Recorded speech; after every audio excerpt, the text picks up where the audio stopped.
বন্ধুরা, আজ তোমাদের শেখাবো কিভাবে রুট ওভার রক বনসাই আমি তৈরি করছি। এই গাছটাকে এই পর্যায়ে আনতে আমার মোটামুটি 2 বছরের মতন সময় লেগেছে একটা ছোট্ট চারা গাছ থেকে এটাকে তৈরি করে নিতে। আজকে একটা টোটাল প্রসেস তোমাদেরকে দেখাবো। দেখো বন্ধুরা, যে গাছটা প্রথমে দেখছো এই যে একটা টবে রয়েছে, এই গাছটা এই পর্যায়ে আনতে আমার 2 বছর সময় লেগেছে একটা ছোট্ট চারা গাছ থেকে। মাঝে মধ্যে এর কিছু কাটিং প্রিঞ্চিং আমি করেছিলাম, যেগুলোর ভিডিও আমি আগেও দেখিয়েছি। গত বছরও এই গাছটার একটা ভিডিও তোমাদের দেখিয়েছিলাম। দেখো, সেখানে আমি বেশ কিছু স্টেপিং দেখিয়েছিলাম এবং তারপর আজকে দেখো কিভাবে সেইগুলোকে আরও একটু রিশেপ করছি এবং আজকে তোমাদের আরেকবার এই গাছটাকে আপরুটেড করে কিভাবে আমি রুট ওভার রকে কনভার্ট করব। এটা কিন্তু একটা ছোট মিনিয়েচার বনসাই হবে, সেমি ক্যাসকেট টাইপের করতে চেয়েছি। তবে একদম ফিনিশিং স্টেজে গিয়ে যে কি দাঁড়াবে সেটা তারপরে নির্ভর করছে। যেটা ভালো হবে সেটাই আমি শেষ পর্যন্ত রাখবো, তবে একটা পরিকল্পনা নিয়েই সবসময় এগোতে হয়। দেখো বন্ধুরা, এই গাছটা কিন্তু একদম সরু একটা ডাল ছিল। সেই ডাল থেকে প্রথমে আমি বেঁকিয়ে বেঁধে দিয়ে নিচের দিকটায় এইভাবে ক্যাসকেট টাইপের করেছিলাম এবং তারপর দেখো সমান্তরালে ডালগুলো বিন্যাস রেখেছি এবং তারপর ধীরে ধীরে এই পর্যায়ে আসতে মোটামুটি 2 বছর সময় লেগে গেছে। এবার টবের ওপরে এই যে পাইপের কাটা অংশ দিয়েছি একটাই কারণে, যাতে শিকড়টা একটু হাইট দেয়া যায়। যে হাইটের পোর্শনে আমি একটা রক ঢোকাবো বা কোনো একটা উঁচু কোনো সাবস্ট্যান্স পাথর বা কিছু একটা রাখবো, যার ওপর দিয়ে আমি শিকড়গুলোকে বিন্যাস করতে চাইছি। এটা আমরা যত হাইট চাইবো তত হাইটের কিন্তু এরকম পাইপ বা এই জাতীয় কোনো কিছু দিয়ে শিকড়টাকে তার মধ্যে বসিয়ে রাখতে হয়। আমি এখানটায় কিছুটা কোকোপিট, ভার্মিকম্পোস্ট এবং অল্প বালি এবং মাটি, এইগুলোর সমস্ত কিছু মোটামুটি সমপরিমাণে মিশিয়ে এই মিডিয়াটা তৈরি করেছিলাম। এটা হচ্ছে প্রেমনা মাইক্রোফিলা গাছের বনসাই। এই গাছের গ্রোথ মোটামুটি ভালো, তবে খুব সহজেই যে নিজে থেকে একটা সুন্দর শেপ হয়ে যাবে এমন কিন্তু একদমই নয়। ভীষণই জনপ্রিয় একটি বনসাই ম্যাটেরিয়াল হলো প্রেমনা মাইক্রোফিলা। এই গাছ দিয়ে সূক্ষ্ম অতি সূক্ষ্ম কাজ করা সম্ভব হয়, তবে অনেক বেশি সময় লাগে। এই গাছের সবথেকে বেশি সমস্যা হচ্ছে এর প্যাডিং তৈরি করা। প্যাডিং অর্থাৎ আমরা যে জায়গায় ভালো গ্রোথ চাইছি সেই জায়গায় যাতে অনেক পাতা শাখা প্রশাখা বিন্যস্ত হয়ে যেন বেশ সুন্দর একটা বুশি স্ট্রাকচার তৈরি করে, সেইটাকেই বলা হচ্ছে প্যাডিং। এটার জন্যে খুব খাটতে হয়। সেটা হচ্ছে এইভাবে পাতাগুলোও পর্যন্ত আমাদের ছেঁটে ফেলে দিতে হয়। যখন পাতাগুলোও ছেঁটে ফেলে দেব, এক একটা করে পাতা ছেঁটে ফেলতে প্রচুর সময় লাগে। যত বেশি এটার ডিফোলিয়েশন করব তত বেশি কিন্তু নতুন ব্রাঞ্চেস বেরোবে প্রত্যেকটা পাতার নোট থেকে। তা না হলে কিন্তু কখনোই সুন্দর বনসাই পাওয়া যাবে না এবং একটা ফিনিশড বনসাই কমপ্লিট হবে না। সত্যি কথা বলতে একটা ফিনিশ বনসাই তৈরি করতে বহু বছর সময় লাগে, তবে একটা প্রেমনা মাইক্রোফিলার বনসাই মোটামুটি একটা স্বাভাবিক আকৃতি দিতেও কিন্তু 4-5 বছর সময় লেগে যায়। আমার অলরেডি এই পর্যায়ে আসতেই 2 বছর সময় লেগে গেছে। এখনও অন্তত 2-3 বছর এর পেছনে কাজ করলে তারপরই একটা বনসাই রেডি হবে। এই সমস্ত কারণেই বনসাইয়ের কিন্তু প্রচুর দাম হয়ে থাকে, কারণ এর পেছনে প্রচুর লেবার দিতে হয়, প্রচুর সময় দিতে হয় এবং তার সঙ্গে সঙ্গে থাকতে হবে প্রচুর ধৈর্য।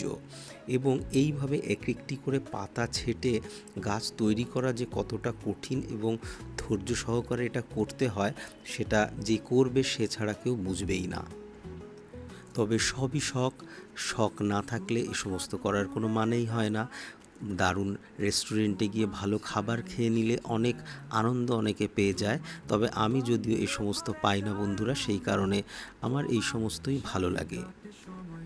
আমি জানি আমার মতো অনেক বন্ধুই রয়েছে যারা ভিডিও দেখবেন এবং যারা জানতে চেয়েছিলেন যে বনসাই কিভাবে করতে হয়, এবং আমার একটা বনসাইয়ের ছোট ভিডিও দেখে বেশ কয়েকজন কমেন্টও করেছিলেন। আমি যদিও খুব একটা বনসাইয়ের ভিডিও দিই না, কারণ বনসাই বা অন্য সমস্ত ভিডিও খুব কমই দিই, কারণ আমার চ্যানেলে ভিউজ অত্যন্ত কম আসে। সেই কারণে এত খেটে ভিডিও দেওয়ার পর যদি কেউ না দেখে বা ভিউজ না আসে তাহলে ঠিক মনে ভালো লাগে না। আমি শুধু আমার নিজের স্যাটিসফ্যাকশানের জন্যে কাজগুলো করি এবং কখনো কখনো মনে হয় যে একটু দেখাই, তখন শুধুমাত্র এই স্মৃতিটা ধরে রাখার জন্যেই আমার এই ইউটিউব চ্যানেলটা আমি তৈরি করেছিলাম। তবে অনেকের উৎসাহে আমি মাঝে মধ্যেই ভিডিও দিয়ে থাকি, তবে উৎসাহ হারিয়ে যায় যদি মানুষ উৎসাহ না দেয়।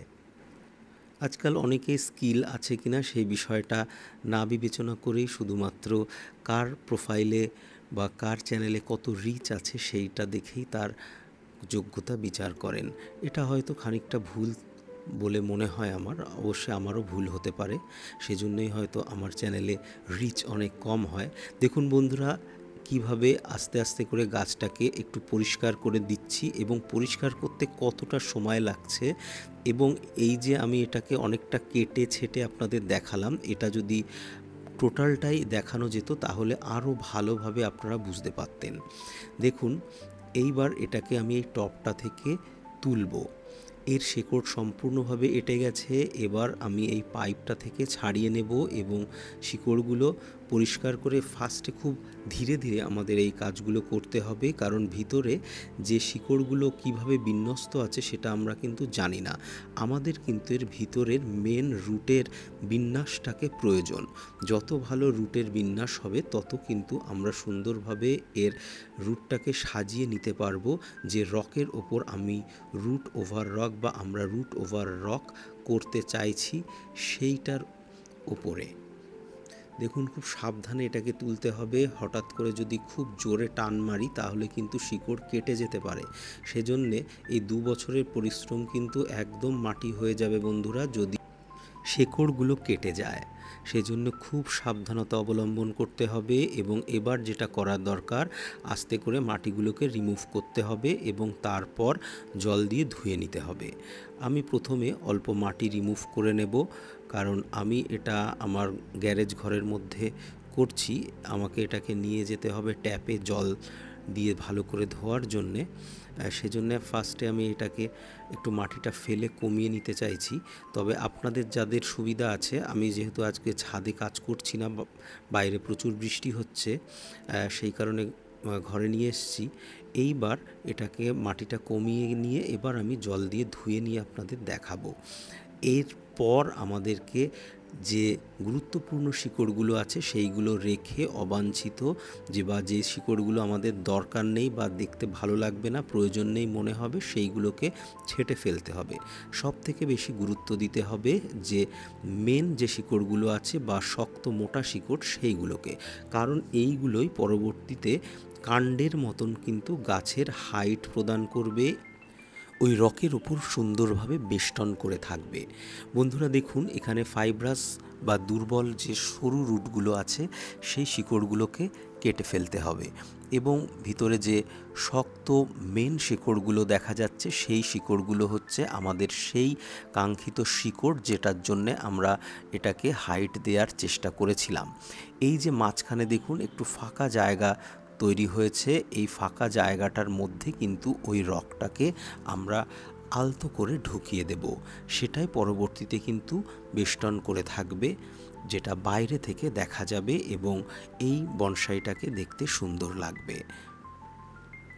দেখুন বন্ধুরা, এই যে আমি মোটামুটি ছাড়িয়ে ফেলেছি, এবার ঠিক এর মাঝখানে এটাকে খুব আলতোভাবে এটাকে ঢোকাতে হবে।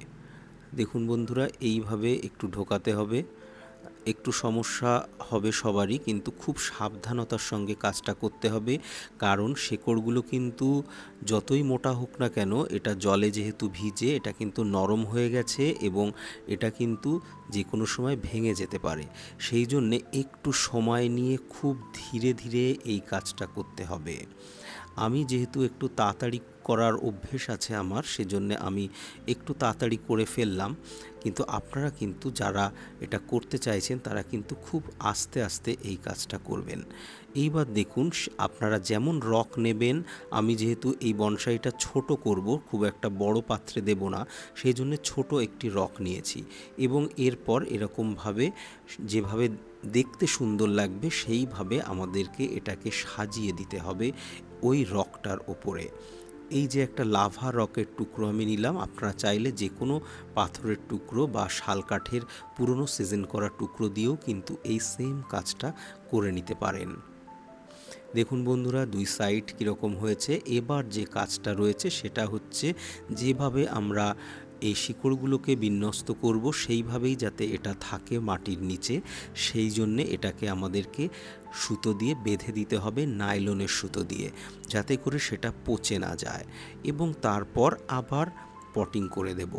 এবার আর আমি ওই পাইপের টুকরোটা ইউজ করব না, যে কোনো সাধারণ একটা টবে পটিং করে দেব, এবং সেই পটিংয়ের মিডিয়া কিন্তু আবার ওই একই রকম মিডিয়া। চাইলে আপনারা একটু পাতা পচা সার, গোবর সার বা ভার্মিকম্পোস্ট এবং কিছুটা বালি অবশ্যই দেবেন, যাতে করে জল দিলে সহজেই নেমে যায়। যত বেশি পোরাস হবে মাটি, শিকড় তত বেশি ভালো বাড়বে এবং খুব ভালোভাবে পাথরের সাথে এঁটে যাবে। দেখুন বন্ধুরা, আর একটা ছোট টবের মধ্যেই আমি এটা নিলাম, কারণ এখনও কিন্তু এটা ফাইনাল পটিং নয়। এটাকে আমি আরও এর মধ্যে অন্তত 6 মাস রাখবো। যেহেতু এখন বর্ষাকাল, এটাকে আমি কয়েকদিন ভিতরে রেখে এটাকে আবার বাইরে দিয়ে দেব, এবং এরপর সম্পূর্ণভাবে বাইরেই থাকবে, এবং ধীরে ধীরে শীত আসার আগে পর্যন্ত কিন্তু এ ভালোই একটা গ্রোথ দেবে। এবং এর পরবর্তীতে আমাদেরকে মাঝে মধ্যে একটু কাটাই ছাঁটাই করতে হবে, এবং মাঝে মধ্যে আমরা একটু মাইক্রোনিউট্রিয়েন্টস বা ব্যালেন্স এনপিকে দিতে পারি। খুব বেশি সার দেওয়ার দরকার হয় না বনসাইতে, তবে আমরা বোন ডাস্টের গুঁড়ো অল্প দিতে পারি। যদি আমরা মাটি প্রিপারেশনের সময় দিয়ে থাকি তাহলেও কিন্তু চলবে। বন্ধুরা, আপনারা কি আরও বনসাইয়ের ভিডিও দেখতে চান? তাহলে অবশ্যই কমেন্ট করবেন। ভিডিওটি ভালো লাগলে অবশ্যই লাইক, কমেন্ট এবং শেয়ারের অনুরোধ রইল বন্ধুরা। যারা নতুন তারা অবশ্যই সাবস্ক্রাইব করতে ভুলো না।